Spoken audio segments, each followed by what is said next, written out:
तो ऋषिगण कहते हैं अगर प्रेम की पराकाष्ठा कहीं पर है तो वो है महादेव जी और पार्वती माता के साथ। एक तो वो उनके आधे अंग पर विराजती है और महादेव जी ज्यादा से ज्यादा समय कैलाश पर्वत पर ही रहते हैं। उनसे ये तीनों देव को भी जब मिलना होता है तो वो कैलाश पर्वत आते हैं, ये जल्दी से कहीं नहीं जाते। तो बहुत ही जरूरी काम हो तो जाएंगे, वरना वो कैलाश पर्वत छोड़कर जाते ही नहीं। तो बोले वही सबसे ज्यादा प्रेम। नारद जी विष्णु भगवान के भक्त हैं। नारद जी कहते ऐसी कोई बात नहीं है, विष्णु भगवान और लक्ष्मी माता में भी बहुत प्रेम है। पर सबको ऋषिगणों की बात सही लगी, उन्होंने कहा ये तो सच है। नारद जी कहते अच्छा ठीक है, अगर मैं उनके बीच थोड़ी अनबन करवा दूं तो अब आपको लगे कि पति पत्नी के बीच तो अनबन होती ही रहती है, ये दो अलग बातें हैं। एक होता है आपस में अनबन, एक होता है किसी तीसरे की वजह से। अगर कोई तीसरा आकर आपके बीच झगड़ा करवा कर चला जाए, मतलब प्रेम में अभी भी कमी है। आपस में झगड़ा होता रहता है, हर घर में होता है, और कोई और आए और झगड़ा करवा कर चला जाए, इसका मतलब अभी भी कमी है। नारद जी ने कहा मैं करवा दूं तो सबने कहा तब की तब देखी जाएगी। अब वो रोज कैलाश पर्वत जाए और दोनों को साथ लेकर वापस लौट आए। एक दिन संयोग से महादेव जी कहीं गए हुए थे। नारद जी जाते हैं, माता अकेली है, उनको प्रणाम करते हैं। माता ने कहा कैसे आना हुआ? नारद जी कहते हैं बाबा से थोड़ा जरूरी काम था। कहाँ है वो? माता ने कहा वो तो अभी बाहर गए। अगर कोई बहुत जरूरी काम है तो मुझे कह दो, मैं उनसे कह दूंगी। नारद जी कहते नहीं, थोड़ी व्यक्तिगत बात थी। व्यक्तिगत माने पर्सनल, सबको नहीं बता सकते। माता कहती है आपके बाबा और मेरे बीच कोई व्यक्तिगत बातें नहीं रहती, वो मुझे सब बताते हैं। नारद जी कहते मैं नहीं मानता। नारद जी ने एक बहुत बड़ी बात कह दी। हाँ, नारद जी कहते हैं कि ऐसा कोई पुरुष नहीं है जिसने कोई ना कोई बात छुपाई नहीं। हर कोई, चाहे वो साधारण हो कोई भी हो, पुरुष कोई ना कोई बात तो स्त्री से छुपाता ही। अब यहाँ जितने भी शादीशुदा है सबकी घर जाके क्लास लगने वाली है।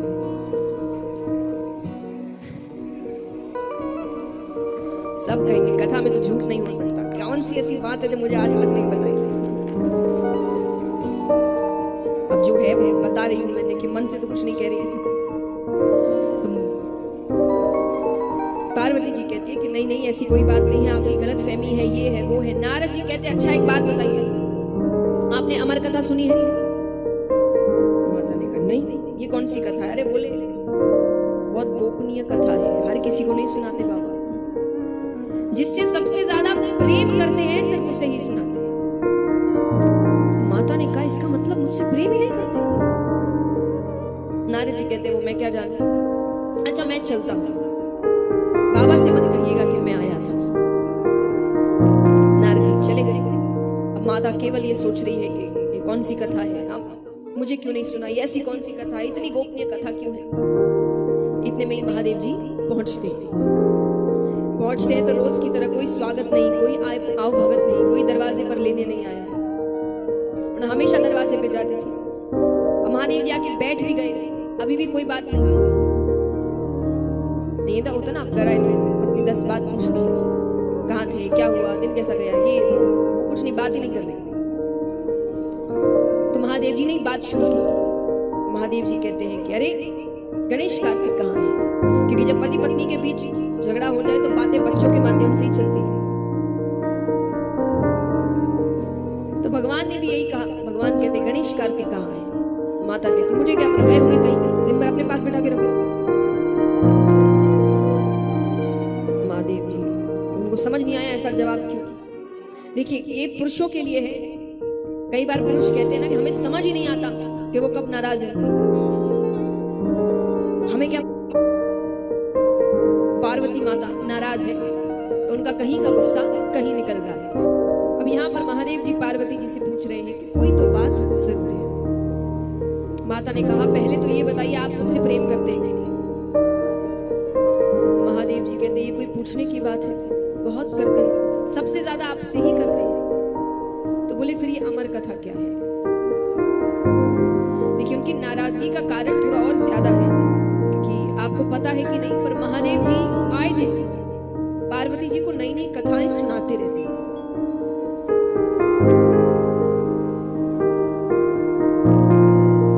जब भगवान, आप कई श्लोक के दोहे सुनते हैं जिसमें भगवान कहते हैं ना कि उमा राम स्वभाव जिन जाना ताही भजन तजी भाव नाना। ये इस सारे जो उमा नाम से भगवान बार बार बताते रहते हैं, ये सब भगवान जब कथाएं सुनाते हैं तो पार्वती जी से कहते हैं। तो उनको ऐसा लग रहा है कि जब इतनी कथाएं मुझे सुनाई है, इतनी बातें मुझे बताई है, तो ये क्यों नहीं? इसका मतलब सच में ये कोई बहुत गोपनीय कथा है जो हर किसी को नहीं सुनाई जाती, जो बहुत खास है उनको सुनाई जाती है। तो माता कहती है कि ये अमर कथा क्या है? महादेव जी कहते हैं कि इसके बारे में किसने बता दिया? अब नेत्र बंद करते हैं, पूरा दृश्य सामने आ जाता है कि नारद जी आए, पूरी बातें की। महादेव जी कहते हैं ब्राह्मण देवता आते और अपना कोई ना कोई काम करके जाते हैं। महादेव जी कहते नहीं सुनाई तो अब सुना देंगे। पार्वती माता कहती वो तो सुनानी ही पड़ेगी, पर अभी तक क्यों नहीं सुनाई? तब महादेव जी ने कहा कि ये बहुत गोपनीय कथा है। और गोपनीय का अर्थ देखिए, महादेव जी हर वक्त समाधि में बैठते थे, वो किसी से ज्यादा बात नहीं करते थे, सारे रिश्ते माता निभाती थी। तो वो कईयों से बात भी कर रही है, कईयों को बातें भी समझा रही है। तो महादेव जी कहते हैं कि इस कथा का नाम क्या है? हाँ, अमर कथा, यानी सुनने वाला अमर हो जाए। महादेव जी कहते हैं ये हर किसी को तो नहीं सुना सकते। अब मैंने आपको सुनाया, मान लो आप किसी को ऐसे ही बताते हुए जा रहे, किसी को अपने प्रेम से सुना दिया, क्योंकि आप कईयों से बात करते हो, इसलिए ये कथा नहीं सुनाई।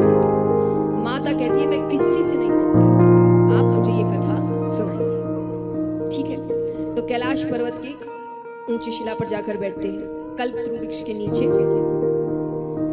महादेव जी एक ऊंचे आसन पर बैठे हैं, उससे नीचे माता बैठी है, क्योंकि महादेव जी इस वक्त कथा सुना रहे हैं। अब कथा आरंभ करने से पहले महादेव जी कहते हैं कि माता एक प्रार्थना या एक सूचना, क्योंकि ये कथा, इसमें ज्ञान भी बहुत है, और इस कथा को जो सुनते हैं उनकी परीक्षा निद्रा रानी लेती है। कौन? निद्रा रानी यानी, तो आप ध्यान से सुनिएगा कि थोड़ा भी ध्यान इधर उधर हुआ कि वो अपनी गोद में ले ले। ठीक है, और यहाँ पर महादेव जी एक और सुझाव देते हैं, क्योंकि महादेव जी खुद बड़े भक्त हैं, तो कई बार वो कहते हैं कि कथा करते करते वो नेत्र बंद कर लेते थे, और नेत्र बंद करके वो कथा सुनाए जा रहे, उनको किसी और से लेना देना, भक्ति में लीन हो जाते हैं। तो उन्होंने कहा कि क्या पता मैं नेत्र बंद कर लूं, मेरा ध्यान आप पे पड़े ही ना और आप सो जाओ। तो एक काम करिएगा, आप हर थोड़ी देर में बीच बीच में कहते रहिएगा स्वामी, स्वामी, स्वामी, यानी हुंकारा। ये माताओं को ज्यादा पता होगा, क्योंकि जो व्रत इत्यादि करते हैं, कहानियां सुनाते हैं ना, तो जो सामने बैठा है वो इसीलिए है कि अभी तो हम जल्दी जल्दी कर देते हैं, पहले बड़ी बड़ी कथाएं धीरे धीरे होती थी, लंबी लंबी, और कई लोग सामने बैठते थे, सुनने का डर रहता है, लंबी कथाएं तो उनको हुंकारा, वरना तो ये महादेव जी ने शुरू किया है। माता ने कहा ठीक है। अब कथा आरंभ करने से पहले महादेव जी ने पहली ताली बजाई, एक पहली ताली बजाई। ताली बजाते ही जितने भी जीव जंतु थे कैलाश पर्वत पे, वो सब कैलाश पर्वत छोड़कर जाने लगे। फिर भगवान दूसरी ताली बजाते हैं, तो महादेव जी का जो त्रिशूल है वो कैलाश पर्वत की 3 बार परिक्रमा करता है कि कोई छिपकर तो नहीं बैठा। तीसरी ताली बजाते हैं, सुगंधित हवाएं बहने लगती है, भक्ति में वातावरण हो जाता है। अब महादेव जी ने कथा आरंभ करी। अच्छा, जिस पेड़ के नीचे बैठकर वो कथा सुना रहे हैं, उस पेड़ पर एक सूवे का अंडा पड़ा है। सूवा यानी तोता। अब वो अंडे में है, तो त्रिशूल ने जब परिक्रमा की नहीं आया। महादेव जी यहाँ कथा जैसे ही शुरू करते हैं कि वो अंडा फूट जाता है, उसमें से एक शुभ बालक निकलता है। अब वो भी बैठकर कथा सुन रहे हैं। अब वो नेत्र बंद करके कथा सुनाई जा रहे हैं। माता भी थोड़ी देर सुनती है, थोड़ी देर बाद उनको नींद आ जाती है, सो गई। लेकिन फिर भी महादेव जी चुप नहीं हो रहे, वो कथा सुनाए जा रहे, सुनाए जा रहे, सुनाए जा रहे। क्यों? कारण हाँ, तोते का ये स्वभाव होता है कि वो कोई शब्द बार बार सुन ले तो उसको दोहराने लगता है। अब माता तो सो गई, वो शुभ बालक कह रहा है स्वामी, स्वामी, स्वामी। और ये भक्ति की चरम सीमा है। महादेव जी इतने लीन है उस कथा में कि उनको उस तोते की आवाज माता की आवाज लग रही है। उनके बस कान में स्वामी जाना चाहिए। वो जा रहा है, वो कथा सुनाए जा रहे, सुनाए जा रहे, अंत तक पहुंच गए। अंत में आंखें खोलते हैं कि आपने क्या समझा? देवी तो नींद में। उठाते हैं उनको, माता ने माफी मांगी, मुझसे गलती हो गई, आप फिर से कहिए, मैं अब नहीं सोऊंगी। महादेव जी कहते वो तो ठीक है, पर अगर आप सो रही है तो इतनी देर से स्वामी कौन कह रहा है? तो वो ऊपर नीचे देखते हैं तो उनकी नजर शुभ बालक पर पड़ती है।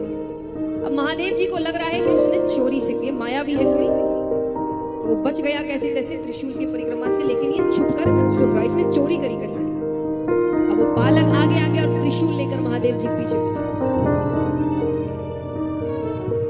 वो हर जगह घूम रहा है, सबसे मदद मांग रहा है, पर कौन महादेव जी से पैर रहेगा? अंत में वो ये कहता है कि जब दैत्यों से संकट आए तो देवताओं के पास जाते हैं, पर जब देवता से ही संकट हो तब ब्राह्मण देवता के पास आते हैं। ब्राह्मण देवता और ब्राह्मण ये दो अलग चीज है। सिर्फ ब्राह्मण कुल में जन्म लेने से हम ब्राह्मण देवता नहीं बन जाते, वैसे कर्म करने पड़ते हैं। तो ब्राह्मण देवता अलग चीज होती है। तो वो ब्राह्मण देवता जब उनके मन में नाम आया तो वो किसके घर आए पृथ्वी पर? वेदव्यास जी महाराज। उनके घर आते हैं, उनकी पत्नी उबासी के चक्कर में मुख खोलती, छोटा सा रूप बनाकर वो मुख के द्वार से गर्भ के अंदर जाते हैं। अब महादेव जी आए दौड़े दौड़े, नेत्र लाल, हाथ में त्रिशूल, गुस्से में। वेदव्यास जी कहते पहली बार तो दर्शन दिए, वो भी इस रूप में। महादेव जी कहते चोर मेरे यहाँ से चोरी करके आपके पास आया है। वेदव्यास जी कहते चोरी आपके घर में चुराने को है क्या? महादेव जी कहते क्या मतलब? अरे बोले आप तो बिना मांगे ही सब कुछ दे देते हैं, कोई आपके यहाँ क्यों चोरी करेगा? महादेव जी कहते हैं उसने मेरी अमर कथा चोरी से सुनी है, मैं उसे मृत्यु दंड देकर रहूंगा। वेदव्यास जी कहते सही नाम है आपका, भोले भंडारी। महादेव जी ने कहा क्यों? बोले क्योंकि अगर उसने अमर कथा सुन ली, अगर उसने अमर कथा सुन ली तो वो तो अमर हो गया, आप उसे मार ही नहीं सकते। और मान लीजिए आप महाकाल है, सर्वशक्तिमान है, आप उसे मार दे तो आपकी अमर कथा झूठी होगी। इससे क्या सीख मिलती है कि गुस्से में सोचने समझने की शक्ति